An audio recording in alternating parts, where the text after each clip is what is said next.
কিছু লোকের হ্যাংলামির জন্য এরকম একটা লজ্জাজনক পরিস্থিতি কলকাতার উপর হলো।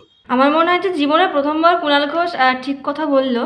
তো এখানে আমি বলবো যে এই যে কিছু মানুষের হ্যাংলামো যে কথাটা বলছেন, তো কিছু মানুষের নামটা অন্তত বলুন। আচ্ছা, আপনি তো বলতে পারবেন না, তো আমিই বলছি। তো এখানে কিছু মানুষ বলতে এখানে উনি অরূপ বিশ্বাস এবং সুজিত বসু তাদেরকে বোঝাচ্ছেন।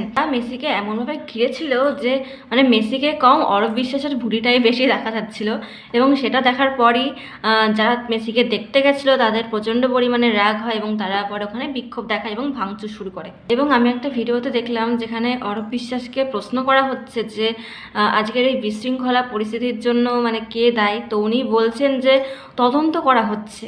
তো এখানে তদন্ত করার কি আছে?